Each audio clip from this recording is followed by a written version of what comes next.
Hello, welcome to SB Union High School and Junior College. Myself, Ashwini Bilare. I am the teacher of Computer Science. Today, we continue the operating system. From the operating system, we see the topic Windows NT architecture. It is important topic for your exam view. This question is come for 4 marks. So, we'll see what is a window NT. Window NT is nothing but it is a multi-user, multitasking and multi-threading operating system. So it is the one of the operating system. What is a multitasking? It is a primitive. That means when we do one task, then for that task particular time is given, and when that time slice is over, the next one is started. So it is the small overview of Windows NT. Now we'll see in detail what is the architecture of Windows NT operating system. Now we will see in detail what is Windows NT. Windows NT is nothing but it is a personal operating system. It is designed for user as well as for companies who need advanced function. The first version of Windows NT was released on July 27, 1993. Okay, the technology of NT is the foundation of Microsoft operations system Windows 2000. It is said that Windows NT stands for Windows New Technology at the very beginning, but Microsoft does not claim it clearly. Okay, the main design feature of Windows NT are software and hardware portability. So when the Windows NT is designed, it should be clear that the software and hardware portable. It should be very portable for software and the hardware. Due to the specific processed architecture, various versions are released. There are the various versions for Windows NT, but Windows NT 4.0 is an important one among these versions. So 4.0 is very popular. The main goal of Windows NT is what? It is to create a common code base and create a hardware abstraction layer for each platform. So when it is created, it should be very portable for the hardware abstraction layer. In fact, Windows NT contains Windows NT Workstation and Windows NT Server. These two versions. So when we consider the Windows NT, these two versions comes. First one is a Windows NT Workstation and second one Windows NT Server. They have a different emphasis on function. Windows NT Workstation is designed for workstation operating system, which is suitable for interactive desktop environment, while Windows NT Server is designed for company's operating system. Okay, so whatever I said, there are the two, Windows Server and Windows Workstation. From that, Windows Server is designed for the company's operating system to provide an easy to manage responsive network environment. Okay, so get it, what is the Windows NT or what is the purpose of Windows NT operating system. Now we'll see the features of Windows NT.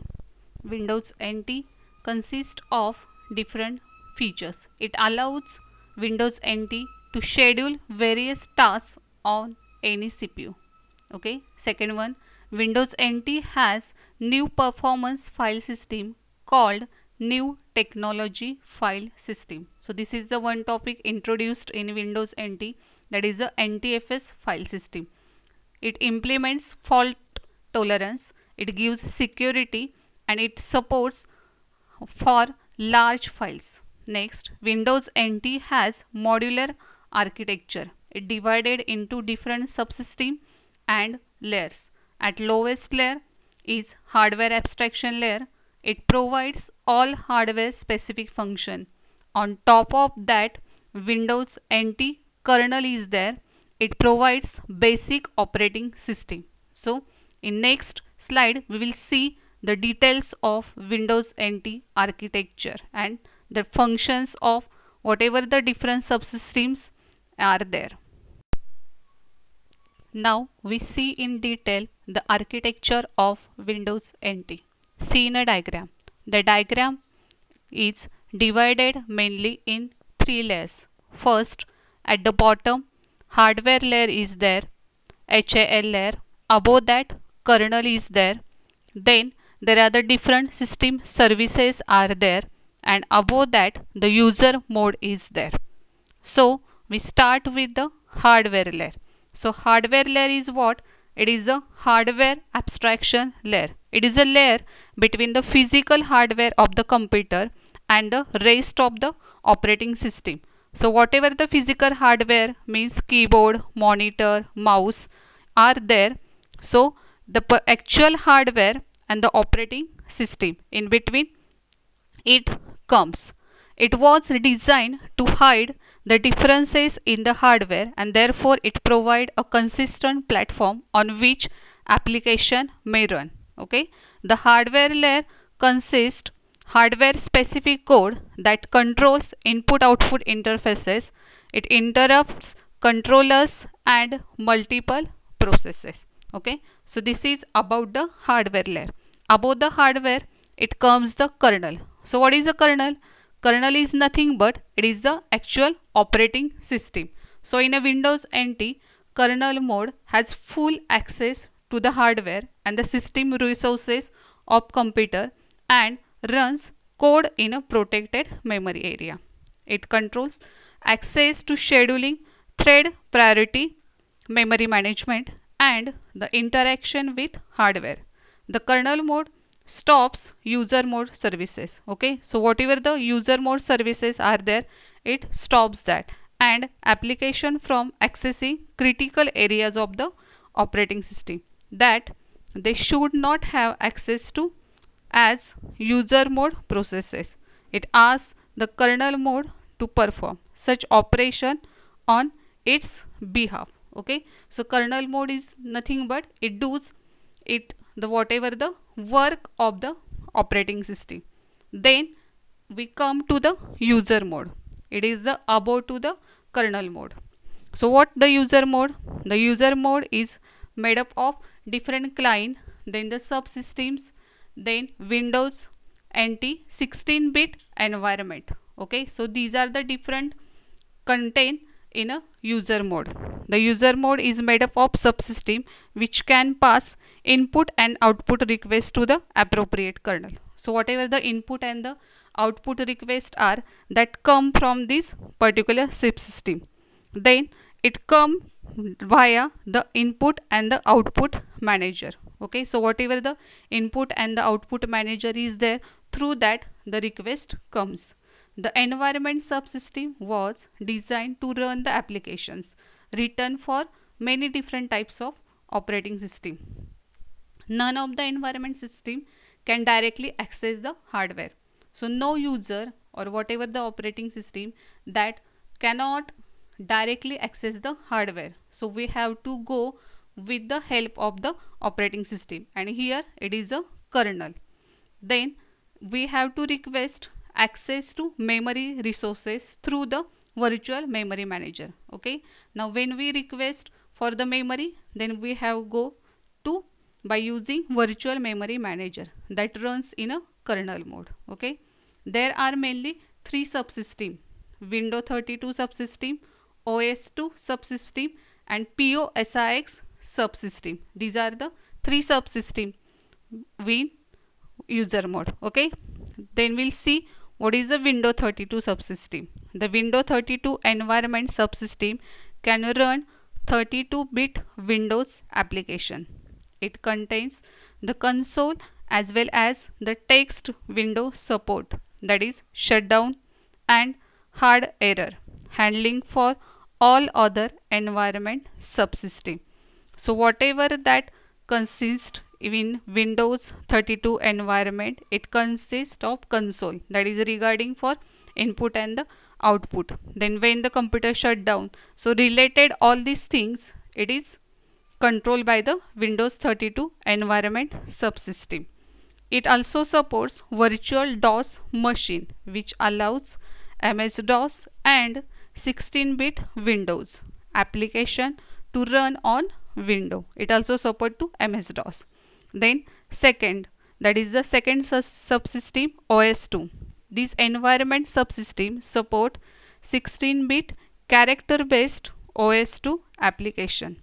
So whatever the character-based operating system application, it is handled by the OS2 environment subsystem. And the third one, that is the POSIX environment subsystem. It support applications that were strictly written to either the POSIX1 standard or related ISO or IEC standard. Now we'll see the different modules of kernel and their function. So there are 6 modules of the kernel. First one is the object manager. So what the object manager do? It creates, it manages and deletes the object which are processes. So it creates whatever the function regarding the object, that is the creation, manage and delete, it performs by the object manager. Second one is the process manager. So it creates, terminates, suspend and resume the processes and tasks and the threads. So regarding whatever the process, it is handled by the process manager. Next, third one, virtual memory manager. So it manages the memory for processes. So whatever the process is created, it requires some memory.